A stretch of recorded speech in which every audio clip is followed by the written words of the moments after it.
Lee Boswell and Chris Deggs don't seem to be there, neither does Kelvin Boswell, so a few vacant spaces there, as well as Oliver Wright in the middle of row number 3 for the thousands. Looking down on the grid here, we do have the number 59 of Michael Wellington and 379 Jack Crowley Mason.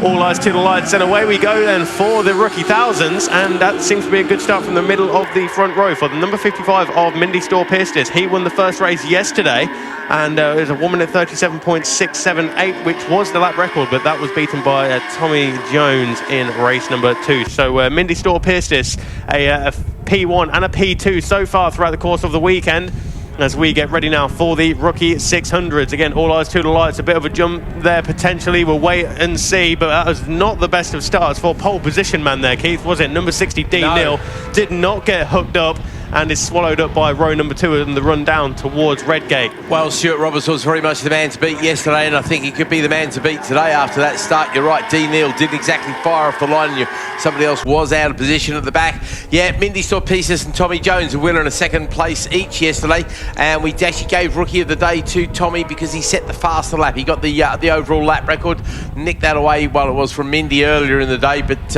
obviously originally from Jack Croucher.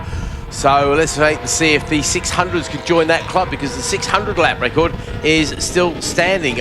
We do have rookie 600 lap records from many years ago, and I wonder if this one's going to join the club as well. 39.461 is the time to beat as far as the 600s go, and they didn't manage to crack the 39. Stuart Roberts came close with a 40.1. Let's see if there's any more speed in the track or himself today as the leaders come racing up to Goddard's. Go on, mate. This is the first time that Tommy Jones has led Mindy Storr-Pirstis. That's after lap number 1, of course. Yesterday's first race, Tommy didn't make a very good start and was working his way through the field throughout the course of those 5 laps, and that gave opportunity to Storr-Pirstis to open his advantage at the front, and at the end of it, he did take victory by 6.5 seconds. But Tommy Jones, again, he was there in second, stalking Mindy all the way throughout that race, and in the end took victory by 1.2 seconds. But as I said, this is the first time that Tommy Jones has led the way, and we do have a yellow flag going in towards Goddard's and a green flag on the exit, Keith. So there is a rider up and walking away, so perfectly. One of our 1,000 blokes, okay, it is with the yellow bib there, absolutely. See, he goes disappearing off the scenery there. Looks like 101 of that's David Hinch there, isn't it? Yeah, dropping down the field. You're right, mate. Good call on that one.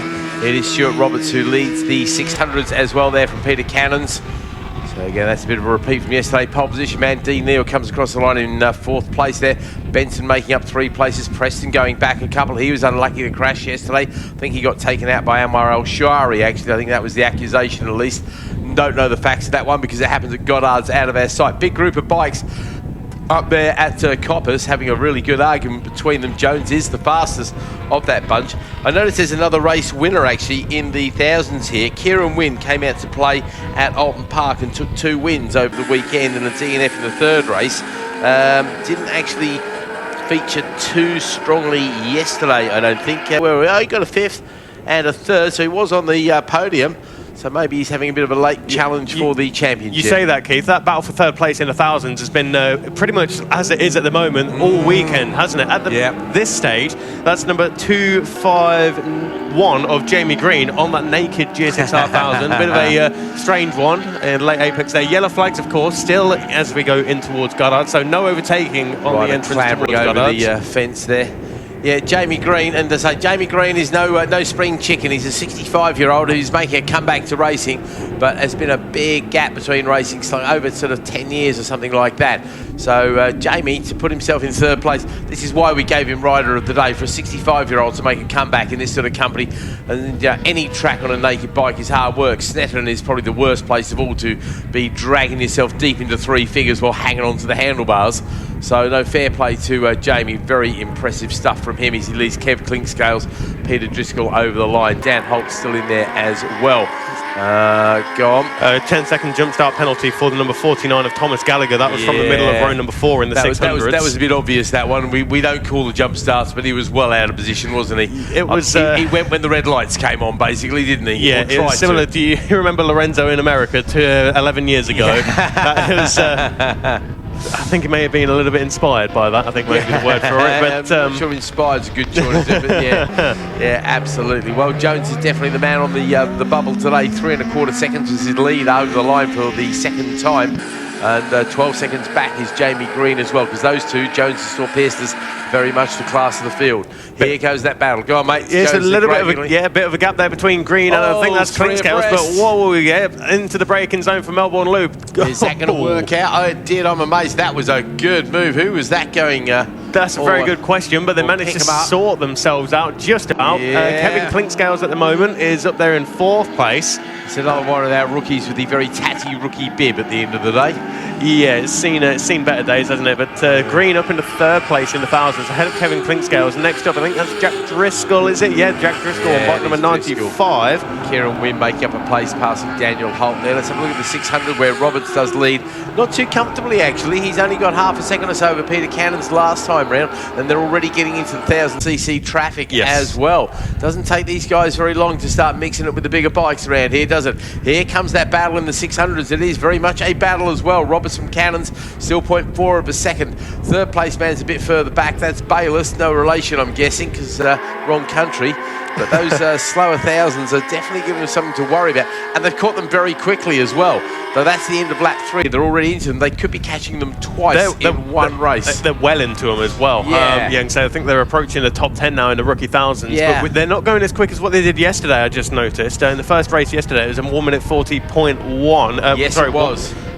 For Stuart Roberts on his Triumph, but at the moment they're in the it's a 41 flat, and I mean a 41.000 for your race leader of 155. Stuart Roberts. That's a 1,000 to 1 chance, literally.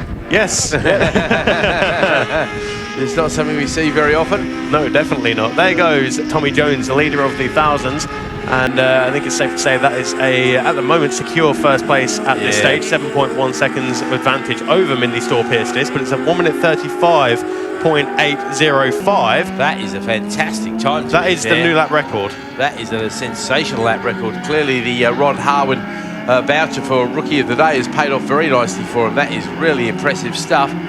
Jack Driscoll ahead of Jamie Green now for 3rd place in the thousands as they come across the line. In fact, Driscoll, a 1 minute 40.5, is 2 seconds quicker than Green on that lap. So wow.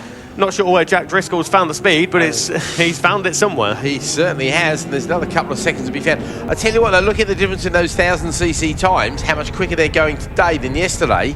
It makes you wonder why the 600s can't find another sort of second or so and maybe crack the lap record as well. Just having a look at the LED panel there, Keith, halfway down the front straight towards Redgate. That's the Barcelona flag, isn't it? And I don't think that's in support of the football club. No, it's unlikely, really. Don't know how many Barcelona fans there are in this part of the world, but probably not that many.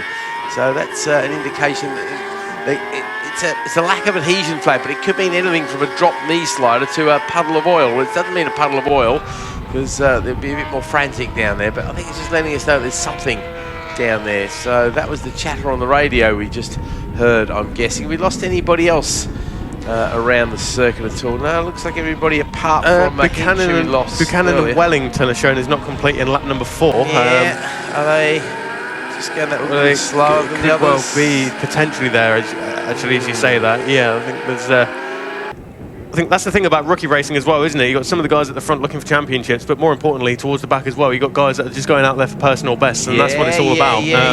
So there goes Buchanan across the line, for example. Yep, so Wellington, I think over this weekend, he's not gone sub 2 minutes, but he's approaching it. He's a 2:01.5, and that is the quickest personal best lap for him by quite some margin. That is the difference. You know, the top guys in the 600 are trying to crack that magic 39, basically, to claim the lap record as the 3rd place battle in the thousands goes across the line. There's no change, but Driscoll, Green, Wynn and Holt very close indeed. Clinkscales a little bit further behind them now. 5 laps into this 7-lap race, but you're right, somebody like Wellington looking to crack the magic 2-minute bracket. Well, he's 2:03 last time, so yeah, don't think that 2-minute bracket's looking too handy at the moment. Battle in the 600s though. Roberts 6.6 of a second, and those guys are both in the low 40s. So 40.171 is a PB for Roberts, and 40.130 was his best yesterday. So yeah, no quicker than yesterday, which is a bit of a surprise given how much quicker that Jones is going, and consistently too. He's in 35, he's done a 36 there, so we're not seeing that monotonous regularity that we see with top riders, but obviously if you're a rookie you haven't got that many laps under your belt, so you can be excused out at the moment. Oh, got a rider down. There's Tommy Jones. Tommy Jones out of the race lead in the rookie thousands. He had a 9-second advantage, Keith, and was just about to take the last lap flag, but Tommy Jones has took the front of Goddard's and he's out of the race. His airbag's gone off as well, or maybe he's just a bigger bloke than I think, but yeah, that's a great shame for Tommy. He walks away absolutely unharmed as the marshals bounce off their safety bales and drag the bike out of harm's way. So Tommy will be rather annoyed with himself because he's a serious championship contender. Came here leading the championship by 11 points to Mindy Store Pierce. Well, they're even Stevens coming in today. He's just actually, as long as Mindy can stay where he is for another lap, that is going to give him a 14-point advantage in the championship. Only at the halfway point, absolutely anything can happen. But as you well know, Bradley, we have seen championships decided by a single point in the past. So you can't afford to give away anything at any time of the season, really, can you? No, absolutely not. You say we've seen championships won by a point. We've seen different championships as well. It's won by half a point on some occasions, hasn't it? Yep, absolutely, to the very top level. So, Storpessis, Driscoll, this moves Wynn back up into a podium position as the fastest lap disappears down the order bit by bit. Green, Holt, Clinkscales, Kingscote, Bull, and then the first of the 600, Roberts, is into the 9th place overall. Came across the line around about 8 seconds behind Bull, who's the last of the running thousands there inside the top 10. So don't know if they're going to catch him at all, but him and Cannon's now separated by 1.7 seconds. So Stuart Roberts looking good to make it a hat-trick of victories. So looks like a bit of a chat there between Jones and Hinch, who of course lobbed it there on the first lap. So the Goddard's Club's a pretty popular place this weekend, isn't it, Bradley?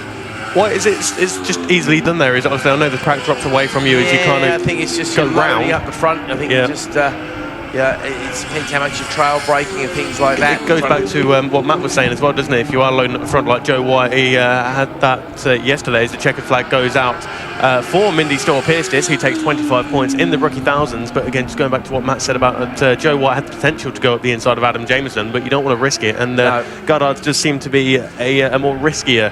It does seem to lure people in. Certainly this weekend, there's been quite a few people joining them there. Oh, Jack Driscoll. Jack Driscoll. Not sure what's happened to Kawasaki ZX10 for Jack Driscoll, but he was in a prime opportunity to take 16 points and third in the thousands, but he's dropped a few places and also lost 5 seconds nearly on that final lap. It's a very strange thing there. Maybe fuel or something, maybe? No idea. No idea. He's made it over across the line, though, so he still scores 11 points in that 5th place. The man who really benefits from that, though, will be Jamie Green, because he will get another medal for his dashboard. He'll be well pleased. He's getting a good haul of silverware there for the mantelpiece. So Storpessis Wynn, former winner as well, he's moved up as well, because he was, all of a sudden, he's into the 39s as well. So he's gone sub 1 minute 40. So it'd be interesting to see what he can do this afternoon. He was a race winner at Alton Park, and if you can win at Alton Park, I reckon you can win anywhere, quite frankly, because that is a tricky place. I don't know where he hails from. I don't know if Alton Park was